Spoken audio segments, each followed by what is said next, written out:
investidores estão cada vez mais procurando empresas que adotam a agenda ESG, que são práticas, né, que envolvem o meio ambiente, o social e a governança. Mas o conceito ESG, ele é só aplicado em grandes corporações ou pequenas empresas também podem adotar essa agenda? Converso hoje com Marília Silva, Ó, gerente executiva do Observatório da Findes. olá, prazer. Converso também com Luiz Fernando Schettino, doutor em ciência florestal. Muito prazer estar aqui mais uma vez, parabenizar a Nextio, Revista ES Brasil, por ser promotora sempre de bom debate na construção boa para a sociedade e numa construção hoje aqui que estamos trabalhando, buscar sustentabilidade para que o futuro exista para quem nele viver. Conversamos também com Daniela Klein, líder curatorial da Conferência Nacional Sustentabilidade Brasil 2025. Muito prazer. Gente, eu que agradeço bastante aí o convite. É um prazer estar aqui com vocês. Bom, iniciando o debate, as empresas entendem o que significa ESG e como adotar e como colocar isso em prática, Daniela? Ah, as grandes empresas, com certeza, né? A gente tem aí indicadores de que mais de 90% de de empresas listadas na Bolsa, por exemplo, já até publicaram relatórios de sustentabilidade. Em relação às pequenas empresas, isso aí ainda é um pouco mais nebuloso, sabe? Essas empresas ainda não conseguiram entender exatamente o que é o ESG. Ele acaba sendo muito associado com prática ambiental, puramente dita. Isso não é uma verdade, e isso impede aí que as pequenas também adotem a agenda de uma forma correta. Você concorda, Schettino? Olha, eu tenho um entendimento seguinte: as grandes empresas, até pelo histórico que elas foram muito pressionadas, né? Nós podemos falar aqui do Estado do Espírito Santo, né, que até hoje tem uma cobrança no ar, a sociedade enxerga as empresas e os problemas que elas causam. Com isso, elas entenderam e, no meu entender, vão cada vez mais buscar ser sustentável para que evite os desgastes que, porventura, tenham, e o que isso significa também uma conscientização da construção daquilo que é necessário. Se produz para quê? Se produz para que atenda às demandas da sociedade, mas de uma forma correta, sustentável, ética. Então, essas grandes empresas, pelo impacto que a mídia tem nela, pelas pressões que sofreram e pela consciência que acabaram adquirindo, se tornaram melhores para compreender que precisam fazer ações que envolvam a sociedade, que envolva os seus interesses econômicos e que envolva a sua governança. Então, também tem uma estrutura para fazer isso melhor. As empresas menores, desculpe me alongar, mas acho que é importante, as empresas menores, quando eu fui secretário, eu percebi que elas não é questão de não querer. Primeiro, falta uma cultura de entender, eu quero fazer isso, mas não querem deixar que eu faça isso. Não é que não querem deixar, é porque tem leis e a gente tem que se enquadrar, desde a Constituição até as leis municipais. Segundo, nem sempre as pessoas têm uma estrutura, tem pessoas que os orientem. Então, na hora de buscar um licenciamento, na hora de fazer uma ação, o grau de dificuldade é muito grande. Seria como para um cidadão se ele fosse fazer um documento de alguma coisa e não tivesse um corretor, não tivesse um advogado, não tivesse alguém que o ajudasse. Então, as empresas menores têm mais dificuldade de fazer esses trâmites. Por isso que é importante, eu queria adiantar, simplificar o licenciamento é importante. Agora, tirar a responsabilidade do licenciamento, isso é só para adiantar a degradação. E aí tem uma questão que eu vou concluir dizendo o seguinte: todo empreendedor ele tem que ter consciência que ele corre risco e que ele é o beneficiário do lucro ou do prejuízo. Então tem que avaliar muito antes de entrar na atividade os seus custos, as suas dificuldades, Porque muita gente fala, mas se for assim, eu não vou conseguir funcionar. Ninguém está te obrigando a entrar naquilo daquela maneira, mas tem regras. E para você entrar com essas regras, você tem que se preparar, tem que se assessorar com pessoas capacitadas e competentes para que você possa construir um caminho. As grandes empresas entenderam isso. As menores, que não são todas, tem muita muito boa, elas têm mais dificuldade e precisarão de ajuda, né? Os órgãos governamentais, as instituições que envolvem o próprio empreendedor, precisam levá-los ao entendimento de que as regras existem, precisam ser cumpridas e tem que se adaptar a elas. E não, como muita gente pensa, acabar com as regras. Uhum. É isso mesmo, Marília. O debate é por aí? Eu acredito que sim. A gente lá no observatório acaba trabalhando, né, tentando ali trabalhar muito com números, com pesquisas. No Brasil, em especial, essa temática ainda não tem muitas pesquisas consolidadas, assim. Mas, das 2 pesquisas que pelo menos a gente fez ali, do que a gente vem observando, acho que o ESG ele é de conhecimento das empresas de uma forma geral. As grandes empresas, claramente, elas têm incentivos, né, um pouco mais fortes para atuarem, seja no social, no ambiental, na parte de governança, e elas publicam isso, né, como foi dito, nos seus relatórios, mas até citando uma pesquisa que a gente fez voltada um pouco mais para o ambiental, mais recentemente, a gente vê que as médias e pequenas empresas, elas têm conhecimento da temática. Talvez, de fato, ali, o que vai precisar é de alguns apoios, de alguns instrumentos que as permitam caminhar nesse sentido. Bom, e falando o Schettino falou sobre a questão, da adaptação das pequenas empresas, Maria ele falou sobre a questão dos instrumentos. Qual que é o maior desafio, Daniela, pra pequena empresa, onde ela encontra mais dificuldade e quais seriam esses instrumentos, como seria esse apoio? Já se discute sobre isso? Existe uma pressão que vai acontecer que já começou a acontecer com as pequenas empresas, porque as grandes empresas elas acabaram sendo, levadas a ter que se alinhar à agenda ESG. Então e elas já tinham mais facilidade, né, porque elas já têm um quadro de governança, elas já têm acionistas, elas já tinham que prestar conta em diversas coisas além do financeiro. E agora tem uma coisa que a gente chama de escopo 3. Né, que é esse escopo 3, que é um termo técnico? É o seguinte, essas empresas grandes, para trabalhar principalmente, vamos botar aí a descarbonização, elas precisam provar que toda a cadeia de valor dela está controlada. Então, aquela grande empresa que tem um fornecedor que é uma média empresa, ela vai cobrar dados daquele fornecedor médio, que vai tendo que se adaptar em todos os sentidos. Inclusive, aumentou muito a procura por fornecedores, por empresas de tamanho de porte médio, em fazer os relatórios de sustentabilidade. Então, você vê que o empreendedor de médio porte começou a se preocupar. Só que esse empreendedor de médio porte, ele também vai ter que prestar conta de quem fornece para ele. Então, isso vai recaindo nos menores. Então, de forma que se você não adaptar a sua produção, se você não conseguir melhorar a sua emissão de carbono, se você não tiver projetos sociais mensuráveis, porque uma das coisas que eu sinto muito nas pequenas, eu acho que a Marília e o Schettino podem me guiar melhor até, mas eu sinto porque eu escrevo os relatórios, quando a gente vai trabalhar com os fornecedores, com engajamento de stakeholder e tal, é que elas acham ainda que o ESG é fazer alguma coisa.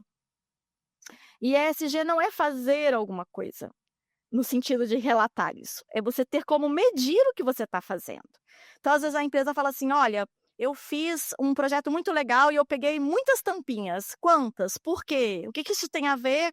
Pegar tampinha na praia tem a ver com o seu projeto? Qual o seu objetivo? Qual era a sua meta? Elas não sabem. Então, ESG, antes de tudo, a gente tem que entender que ele não é ambiental. E isso ainda existe muita confusão. O ESG é quase que uma imposição do mercado financeiro que foi comprado como algo positivo pela sociedade. Então, quando a gente fala em risco, a gente está falando que esse pequeno corre o risco de ficar com menos espaço comercial, Esse pequeno corre o risco de diminuir as chances de bons financiamentos, porque é financeiro, e esse pequeno acaba tendo um risco também reputacional, de ter a imagem dele manchada diante da sociedade, de ter passar por outros problemas e de não ser uma empresa quista naquela região. É isso mesmo, né, Schettino.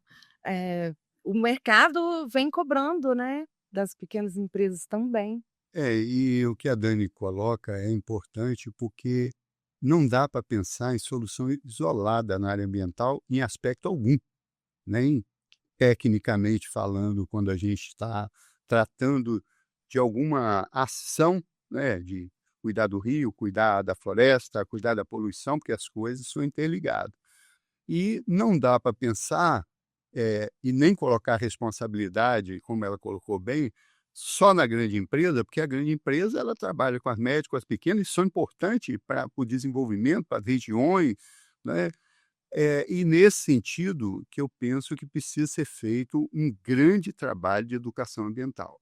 Eu bato nessa tecla há alguns anos e as pessoas pensam que educação ambiental é aquele negócio de ficar fazendo coisinha de garrafa PET, comemorando o Dia Mundial do Meio Ambiente nas escolas. Educação ambiental é capacitar os gestores, os parlamentares, os governantes, para que esse cara tenha um olhar do que é o desenvolvimento. E eu queria até chamar a atenção, né, que hoje tudo vira moda e vira hoje, e se esquece do ontem.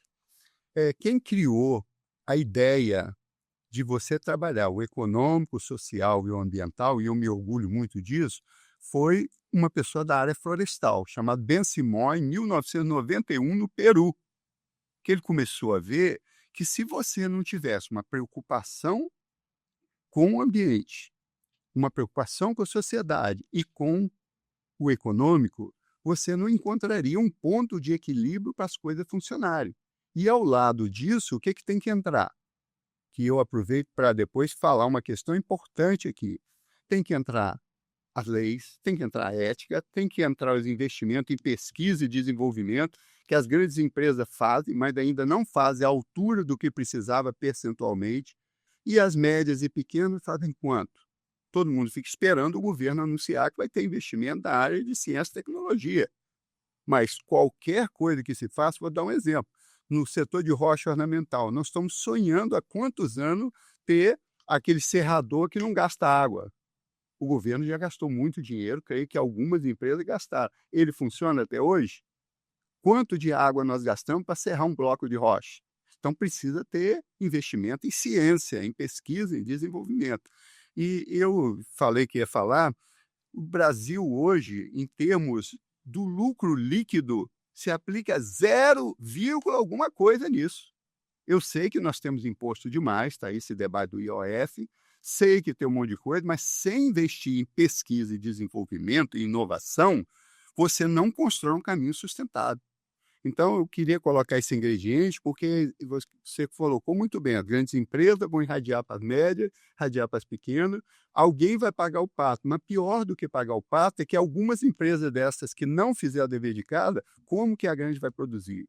Como que vai ser a logística dela? Então, esse debate, eu acho que a grande questão não é arrumar culpado, não é coisa, nós temos que construir um caminho para que os governos tenham programas que levem a integrar as ações e essas ações levem ao ESG funcionar na prática.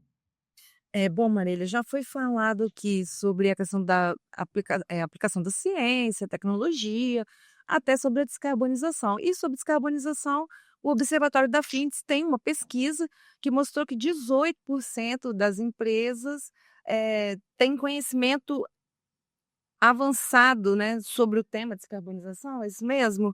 E 74% têm algum conhecimento. Então, qual é a dificuldade que elas apresentaram? O que a Fintes identificou por essa pesquisa? Bom, acho que essa pesquisa é até um bom exemplo aqui para a gente encaixar no debate, porque, primeiro de tudo, essa foi uma pesquisa que a Findes fez ali em parceria com o Bandes, né, que, né, vai lançar em breve um fundo de descarbonização. E a primeira questão que foi posta ali foi um pouco o seguinte: olha, a gente vai lançar algum instrumento financeiro Mas como está essa discussão dentro das empresas? Elas conhecem esse tema? Não conhecem o tema? Elas já têm iniciativa? Elas têm inventariado sua emissão de carbono? Elas sabem o que é inventariar a sua emissão de carbono? Então, assim, até puxando ali um pouco para a nossa área de atuação lá no observatório, o que a gente percebe um pouco é que falta dados específicos ali, estudar mesmo como é que o ESG entra ou não entra dentro dessas empresas, em especial nas médias e nas pequenas. Essa pesquisa a gente acabou fazendo ali com aproximadamente umas 200 empresas, a maior parte delas de médias e pequenas. E o que elas trouxeram, né, uma parte a gente já até imaginava que era a necessidade de se ter financiamento, né, algum instrumento ali que financiasse essas alterações, seja em eficiência energética, seja em pesquisa e desenvolvimento, seja em economia circular, mas elas trouxeram também como segundo item mais, vamos dizer assim, necessário para que elas dessem esse passo, a questão da assessoria técnica. Então, eu acho que isso, de alguma forma, demonstra que às vezes tem barreiras, outras ali, barreiras técnicas mesmo, para que elas consigam acessar e se desenvolverem e contribuir para essa agenda, né. O que a gente achou interessante, para a gente funcionou ali muito, né, muito bem, assim, nesse sentido, é que a gente sabe que o Bandes ali estava, né, com essa disposição e tá, de criar esse instrumento financeiro, e a Federação das Indústrias, por outro lado, por meio do Senai ali, a gente tem inclusive um programa lá que chama Descarboniza Aí, que já assessora justamente as empresas nesse inventariado. Então, o que eu vejo, assim, pelos poucos números que a gente conhece, eu tenho certeza que precisa ser feito muito mais pesquisas com diversos tipos de empresas, enfim, estratificar da melhor forma possível, mas é que existe algum grau de conhecimento, esse grau de conhecimento não é desprezível, existe vontade, mas de fato como chegar lá, seja via financeira ou seja muito por questões técnicas, ainda é um desafio. E aí eu acho que não só o governo, mas as próprias instituições, as grandes empresas, como a Daniela trouxe ali, têm esse papel fundamental. Acho que essa discussão do escopo 3 pode ajudar muito a que essas médias e pequenas empresas consigam caminhar e se apropriarem do ESG de maneira, de fato, eficiente, como deve ser. Você quer complementar, Daniela, falando mais sobre o escopo 3? Assim, eu acho que, tem sido um avanço muito grande, né, isso também agora tem ganhado outras frentes, você vê que agora a gente tem leis novas, contábeis entrando, que abraçam também, a gente chama de IFRS, a gente tem o S1 e o S2 da IFRS, então o cerco vai fechando para as grandes e vai passar para as médias e vai passar para a pequena. As grandes, tiveram um movimento no começo disso, de pegar coisas que realmente poluíam muito, emitiam muito e terceirizar. Porque aí elas tiravam do escopo dela e contratavam um terceirizado e ficava lindo aquele relatório para ela conseguir um bom financiamento com juros baixos, né, e tal. E agora com isso ela não consegue fazer mais, então agora ela vai começar a cobrar. E se ela vê que ela não vai conseguir, guiar isso de uma forma de provar que ela está trabalhando na descarbonização, provavelmente ela vai ter que voltar com isso para ela, então também vai ter perda de mercado para quem estava fazendo isso. Então é muito importante. Em relação à parte técnica, até a empresa que a gente consideraria grande para médio porte tem muita dificuldade.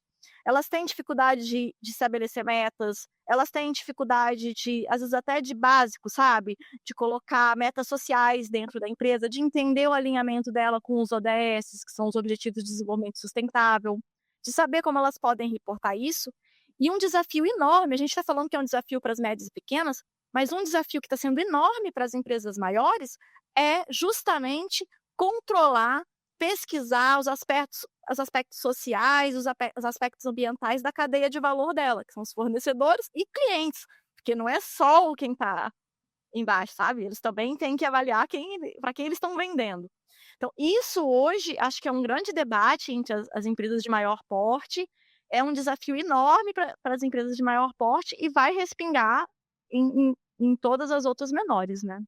Você quer complementar, Schettino? Eu queria aproveitar a fala da Dani agora, que as coisas vêm na cabeça. Dani, primeiro, eu me preocupo com uma questão que é, seja empresa grande, média ou pequena, que se faça um trabalho de conscientização dos servidores. Me ocorreu um fato que me chocou muito. Eu conhecia uma pessoa que trabalhava numa empresa que estava envolvida no derramamento de rejeito no Rio Doce. Uma pessoa com mestrado, doutorado, e eu me encontrei logo após, disse assim: rapaz, que coisa terrível, né? Um impacto. Pasme, o cara me disse assim: em breve as pessoas esquecem, virão outras, vai ser esquecido. E uma pessoa dessa tinha uma posição importante na empresa.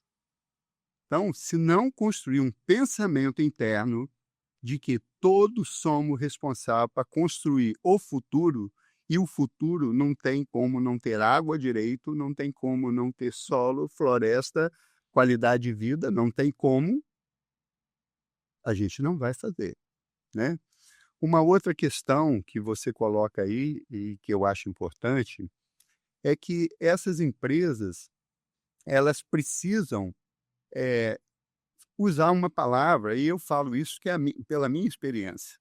Tem uma palavra mágica, mas assustadora: transparência. Você falou do seu relatório. Eu leio muitos, mas eu olho o relatório, eu olho para lá, o que eu vejo quando eu olho? Não é isso? Por que que nós não temos hoje nenhum conselho do governo, não? Que isso não me interessa.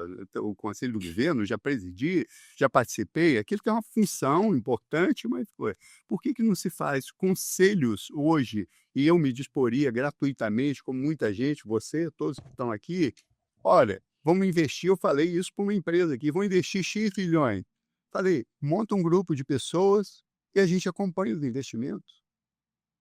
A gente acompanha o que está fazendo. Cada coisa que você fizer, nós vamos lá e assinamos. Está feito. Nunca ouvi uma resposta. Então, precisa-se ter uma coisa importante.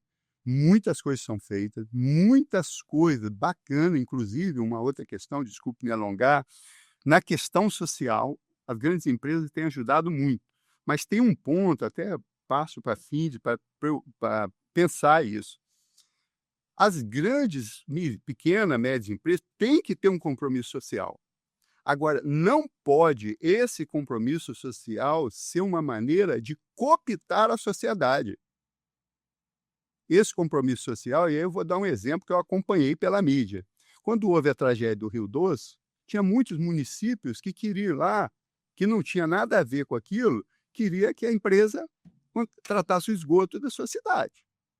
O impacto que ela teve podia ter, no final, uma compensação, poderia até tratar o esgoto. Mas, no primeiro plano, a empresa tinha que ser responsável por aquilo que ela causou. E não por alguém querer se aproveitar daquilo para fazer outras coisas. Então, as ações no stakeholder, elas têm que ser com os atores integrados, participando de uma soma que construa um caminho sustentável para todos. Sustentável se diz, o social, as pessoas estarem bem, felizes, respirando, sem doenças, sem coisa, ou a empresa tendo a lucratividade dela devida, e o meio ambiente estando respeitado. Então, eu queria só pegar esses 3 pontos, que eu acho importante as coisas serem transparentes o tempo todo, capacitar e envolver os servidores, os integrantes de uma corporação, para que ele, se ele concorda ou não concorda pessoalmente, é um problema dele. Mas lá ele tem que pensar que esses 3 elementos têm que levar ao equilíbrio, e não amanhã eu vou esquecer. Mas eu posso o quebrar um ESG pouquinho é um conjunto de práticas, né, que vai além só da questão ambiental. Como que a Findes vê isso? Você falou da assessoria técnica, já tem algum trabalho na Findes sobre esse assunto da questão do ESG? No observatório a gente acaba sendo responsável mais por parte, né, das pesquisas, dos dados ali. Então, por exemplo, fora da prática ambiental, a gente em 2022 fez uma pesquisa em nível nacional também muito legal, falando especificamente de governança. E aí o legal que a gente tem tentado levar quando a gente se dispõe a medir isso, não é o seguinte: "Ah, você tem práticas ESG? A governança da sua empresa está adequada às boas práticas mundiais?" Não.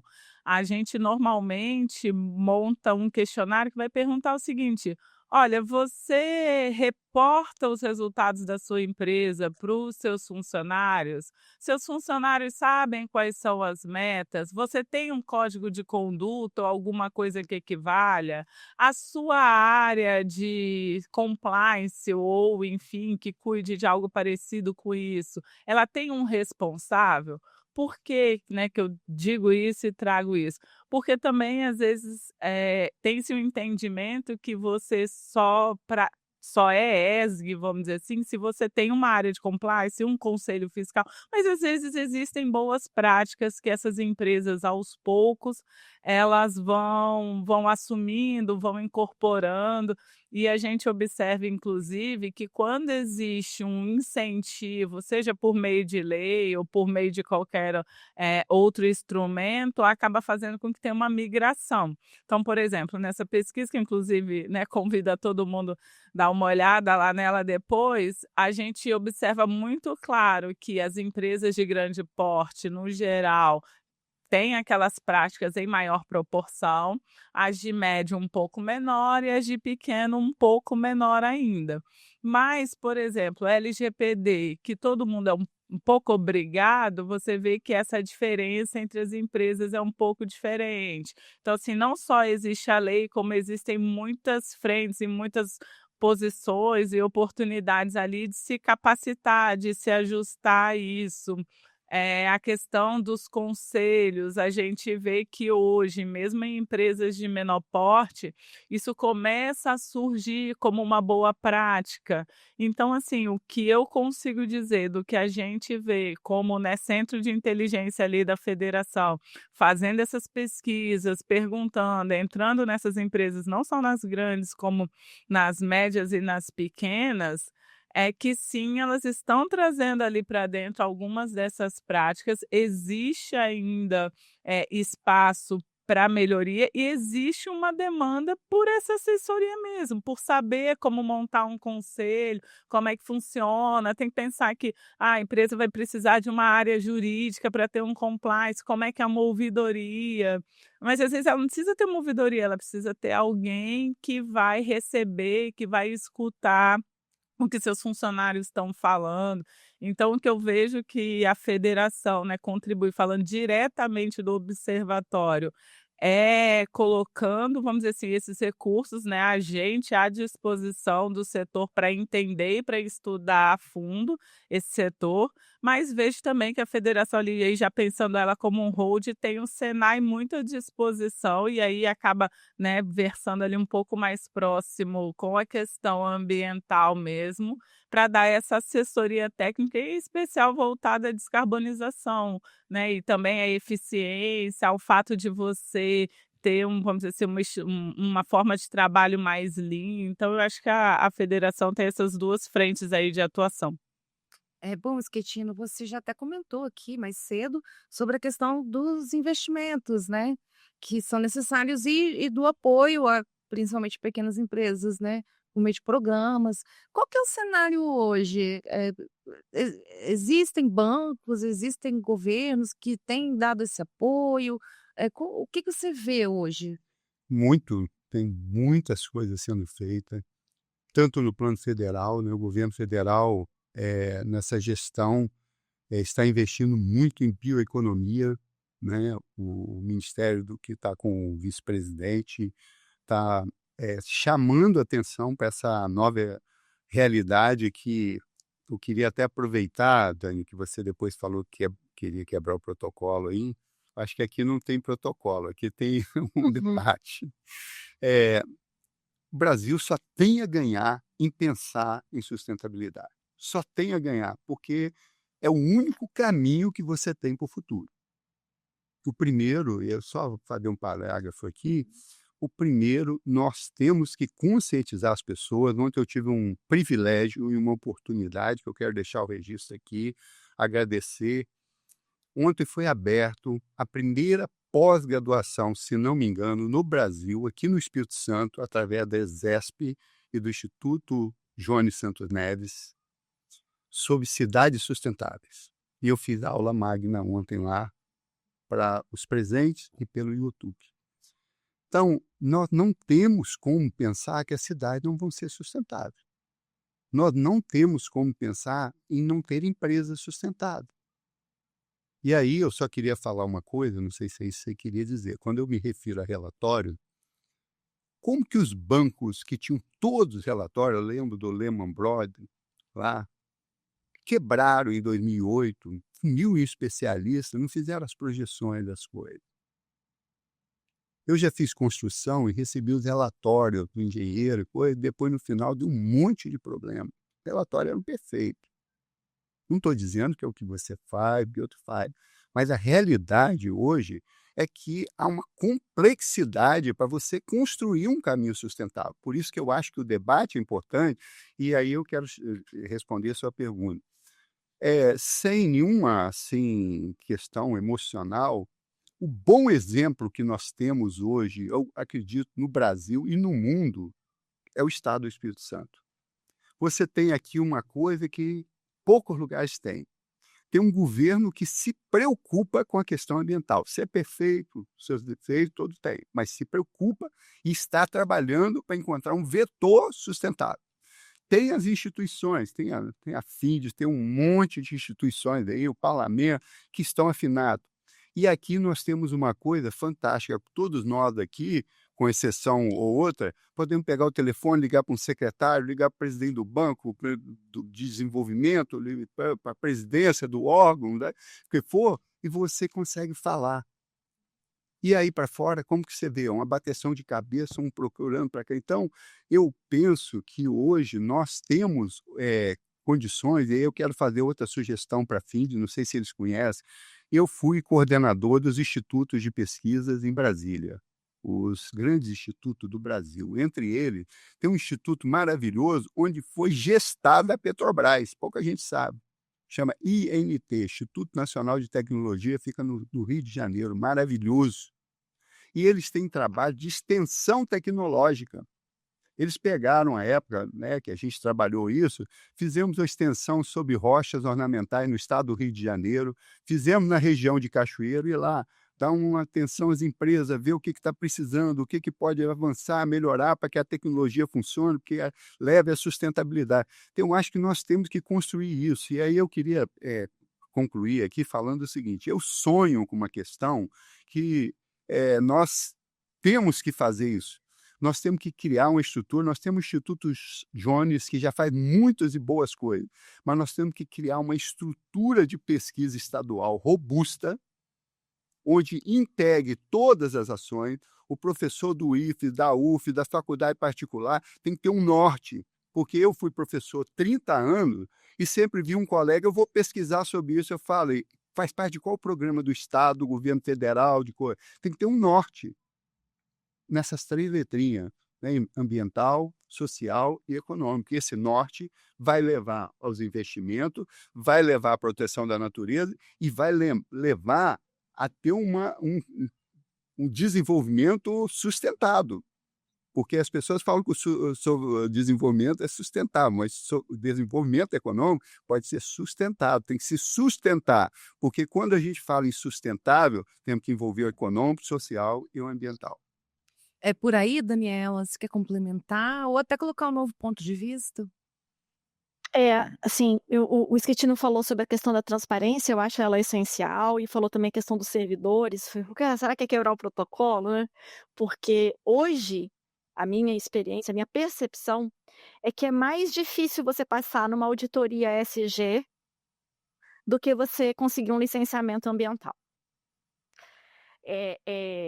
Existe uma Eles vão acabar com essa auditoria, hein? Hoje é mais difícil. E não acaba com a auditoria ESG, porque a auditoria ESG, Brincadeira. Lino, é a que é feita pelos bancos e pelos fundos financiadores para eles saberem o risco que eles estão enfrentando, né? Então, assim, quando eu falo ESG não é ambiental, é ESG financeiro. Porque o que, na verdade, todo esse relatório, tudo isso que é colocado, que é publicado, que é levantado, inclusive nas planilhas ESG, que não são os relatórios que são publicados, não é só financeiro, elas estão medindo o risco. É uma forma de você medir se você pode colocar o seu dinheiro ali como investidor ou como um fundo, qual o risco que você tem e calcular os juros que você vai cobrar. Então, quanto maior o risco, maior os juros, inclusive não vou adotar. Então, o risco é ambiental, sim, porque se você provoca um desastre ambiental, você não vai conseguir me pagar, você vai ter um problema, você vai ter multa, você vai ter achincalhado pela mídia, pela sociedade. Se você tem um problema social, e as pessoas acham que social é só a comunidade, é principalmente o seu público interno, né? É o seu trabalhador. Então, se você corre o risco de ter um trabalho escravo, se você pode ter um trabalho infantil ali, se você como financiador, você vai ter um problema muito grande. Então, eles calculam isso para saber se eles vão te dar ou não dinheiro. Hoje, eu tenho sentido que o órgão ambiental ele está um pouco atrasado, todos eles, sabe? Porque eles ainda estão pedindo folder, eles ainda estão pedindo uma lista de liderança em vez de pedir um mapeamento de stakeholder. Eles ainda estão pedindo um folder em vez de pedir estratégia de comunicação e engajamento. Então, existe uma diferença. Aí você vai fazer folder para uma comunidade analfabeta. Mas eles querem o folder. Então, assim, existe uma diferença entre o que se tem que entregar de estratégia e inteligência como ambiental, social e de governança, e o que você tem que entregar para cumprir um protocolo para se ter um licenciamento ambiental. Você está falando, Dani, isso é do uma coisa. ponto. Desculpa interromper, só para deixar claro, no caso do licenciamento, você está colocando a percepção dos técnicos que estão licenciando o empreendimento, né? Esse é o meu sentimento em relação a um processo hoje, dentro dessa parte de transparência que o Esquestino falou. É a minha percepção sobre o que é exigido de transparência hoje dentro de um processo de licenciamento ambiental e o que é exigido de transparência hoje dentro de um processo de uma auditoria ESG. Em evidências, em estratégia, em tudo mais. Entendi. Pode complementar, Esquetino. O Dani e Marília. A questão, a gente começa a debater e eu quero fazer uma sugestão aqui, que esse seja o primeiro debate, que a gente possa fazer mais. Eu acho que a coisa começa um pouquinho antes. Na questão da empresa, uma outra linha, mas, por exemplo, quando você fala do licenciamento, eu como professor, te garanto que o problema hoje que a gente enfrenta não é a lei, por isso eu sou contra mudar leis. Leis tão ótimas, você pode mudar, que ela não resolve. A não sei que você acabe, aí você deixa, o Deus dará. O problema é a formação dos profissionais. Você pode ser de qualquer área, mas você tem que ter um conhecimento amplo. Eu ontem, nessa palestra lá, nessa aula, eu pedi para levantar a mão. Quem foi que já leu, estudou na Constituição Federal o capítulo do meio ambiente? Uma pessoa levantou a mão. Todos profissionais de diversas áreas. Não estou aqui diminuindo ninguém, não. Estou constatando. A maioria dos brasileiros não conhecem a sua Constituição Federal. Imagine a estadual, que tem um monte de artigo. Imagine a lei orgânica dos municípios. E esse cara está dando parecer no coisa. Aí o cara pede coisa. E aí eu quero aproveitar, né, que inclusive que a FIND está aqui presente. Nós temos que simplificar o licenciamento ambiental. Essa indústria que tinha de consultoria, que tem uma indústria que pede isso, pede aquilo, não tem que ficar pedindo mil coisas, tem que ficar pedindo coisas que sejam necessárias para aquele impacto que nós fazemos licenciamento ambiental. Por quê? Por poucas razões. Duas delas principais. Princípio da prevenção e princípio da precaução. Prevenir. Eu conheço cientificamente, eu sei o que vai acontecer e eu vou pegar e vou estabelecer condições para que aquilo ocorra, para que eu minimize o impacto. Aquilo que eu não consigo minimizar, entra no negócio chamado compensação, que é 0,5% do total do empreendimento, ou eu vou compensar, cortei 2 hectares de floresta, vou ter que colocar 4, recuperar 4. Agora, precaução, eu vou ver o empreendimento como um todo ou partes que eu vou dizer, olha, não dá para fazer, ou não dá para fazer assim.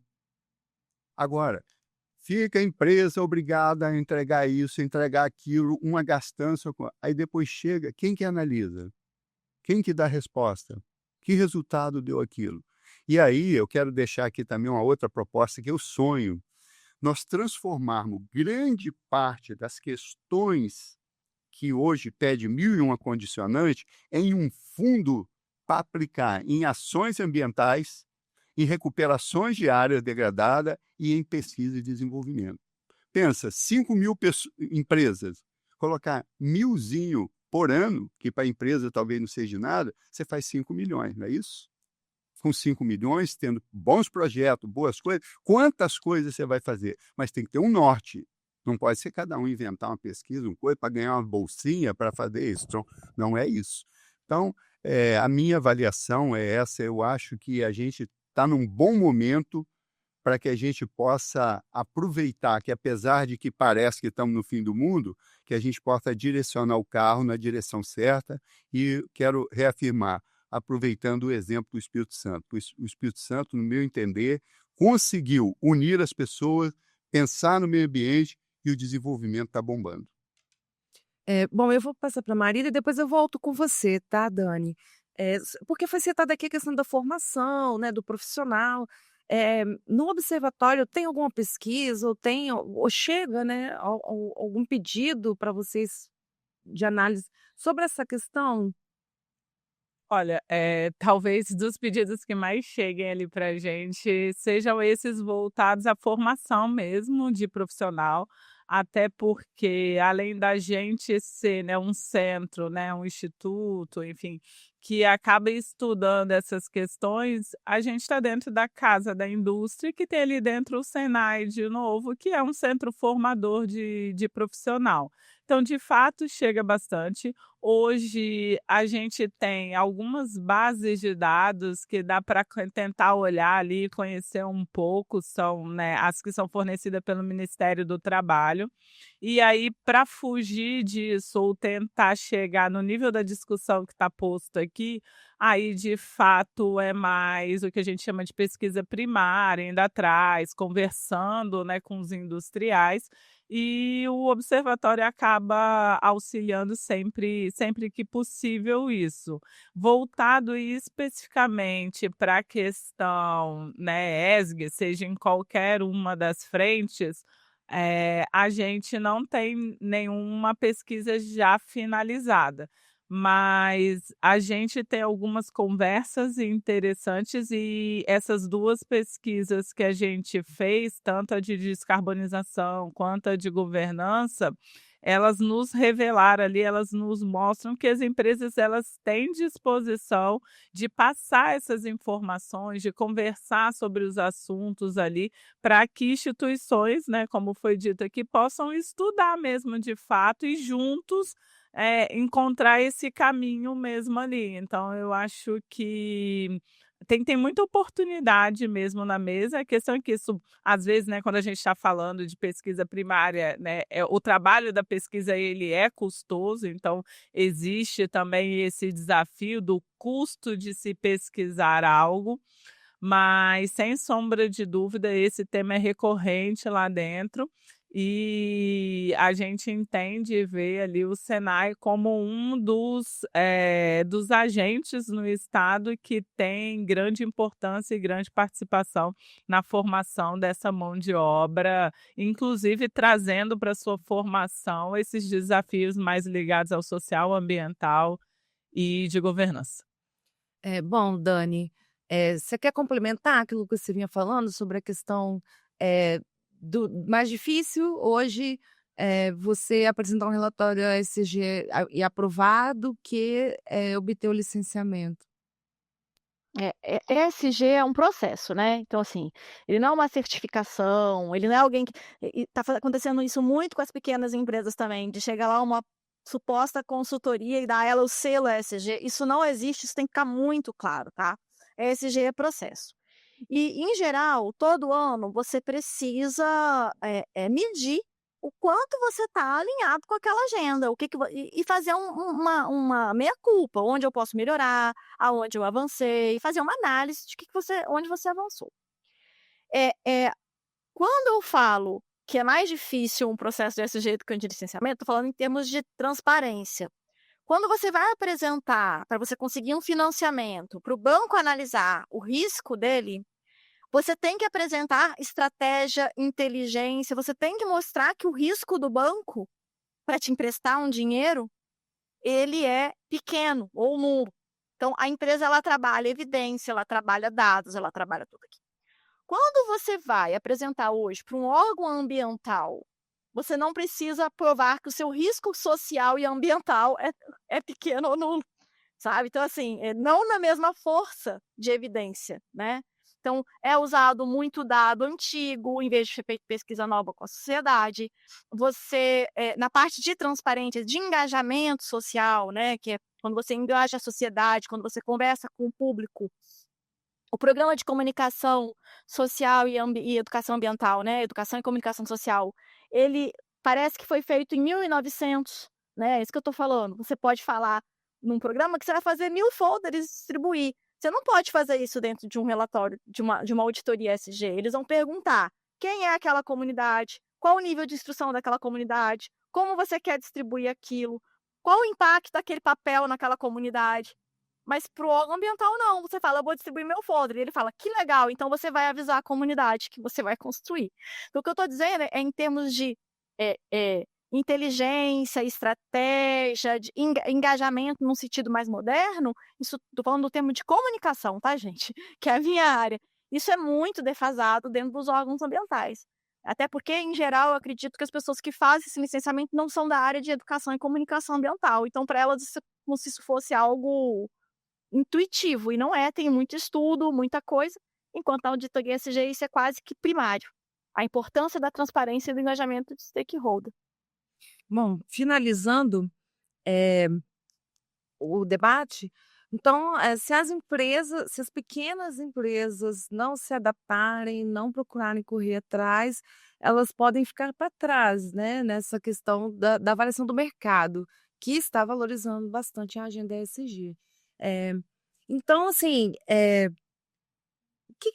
quais seriam as consequências para que essas empresas entendessem, né, um futuro sem elas estarem adaptadas a essa questão, Marília? Olha, eu vou voltar ao ponto do incentivo e do instrumento. Eu acho que as empresas têm o papel dela, mas eu acho que é um conjunto. Eu acho que a sociedade como um todo precisa fazer parte desse movimento, vamos dizer assim, ESG, né, vou pedir licença para chamar dessa forma. Então eu acho que tem a questão das empresas, tem a questão dos consumidores, mas tem o papel das instituições, tem o papel do governo, entendeu? Eu acho muito difícil ficar como assim, a empresa vai ter que resolver aquilo ali. Eu acho que é preciso que se financie aquilo, é preciso que se dê assessoria técnica, como a gente falou, é preciso que o consumidor tenha consciência do que ele está consumindo, é preciso que existam, seja legislações, regulações, inclusive para que ela tenha segurança jurídica em torno das movimentações que elas estão fazendo. Então, eu acho que elas vão caminhar, acredito que vão, acredito que precisa ser um movimento orquestrado, mas também, obviamente, acredito que, né, da mesma forma que as instituições estão ali para incentivar, né, dar os instrumentos corretos, também estão ali para cobrar, né, seja via sociedade, via governo, via próprias instituições, via o escopo 3.